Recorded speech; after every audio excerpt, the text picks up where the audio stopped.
really struggling, and you guys who knew me as a kid, I was very close to my grandmother, so it's been a very difficult journey of seeing her start to fight the battle, and anybody that's dealt with it, if you have, it just seems like such a hopeless disease.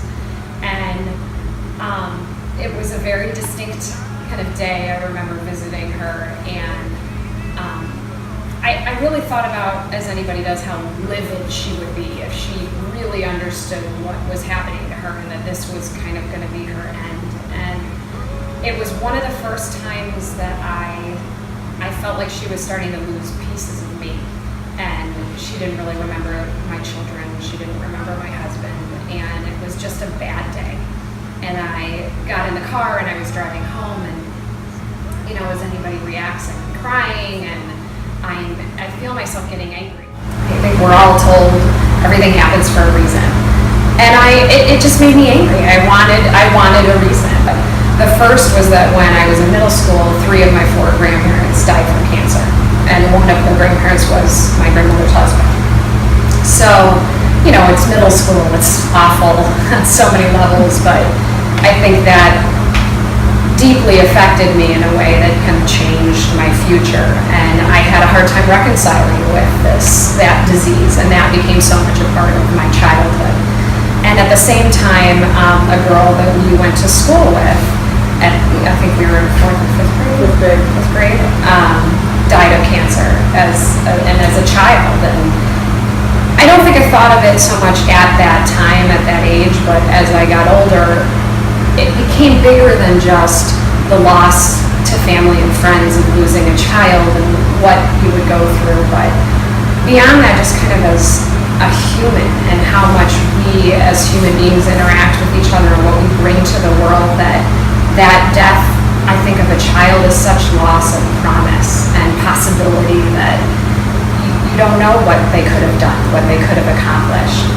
And I think between that and then facing what my grandmother's been going through, I found myself as a new parent thinking about the commentary that we all have as parents, and what are these life lessons that I want for my children, what is the verbiage that I'm going to use and repeat to them that should give them solace. And I wanted to create a reason. I wanted to make a reason up that would, probably for them mainly in the beginning, but then it became for me. I mean, frankly, I just was writing it for fun, thinking, this is kind of a cool idea and I'll get it done.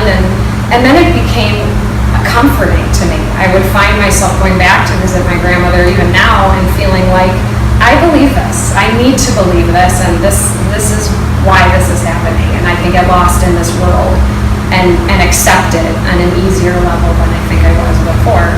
We are inundated with negativity. So much. I mean, I have notifications, I'm sure some of you do on your phone, from news organizations. I literally wake up to some atrocious thing that has happened while I've been sleeping. And it's all we see. We feed off of it. I think on social media, we as human beings tend to gravitate to these negative stories, and news media tends to report these negative stories.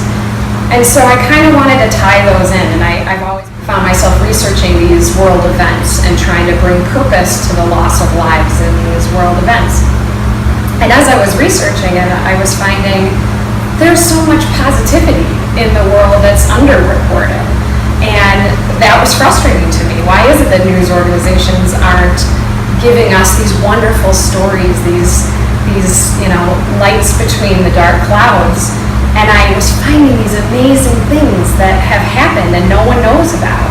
And these heroes in the dark. In fact, a lot of the stories, most of the stories in the book come from some level of reality. So like the subway scene, that really happened. That was really a person, one person out of 75 that jumped down into the subway to save this woman having a seat. But don't soon forget the past. And that's a... The students speak over 55 different languages. Half of the population lives beneath the poverty line. And they are a little United Nations of children that live with one another, and I see on a daily basis how much these negative news stories affect them, how scared they feel, and what they do with prejudice and judgments around the world, and how that affects them and affects their families.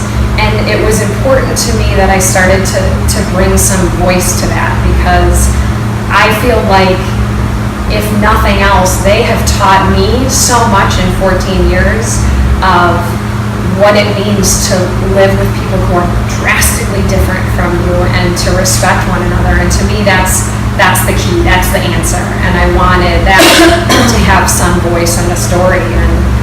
And really, I think those were kind of all the pieces, and sprinkle on my intense love for superheroes, and that's pretty much where the story came from.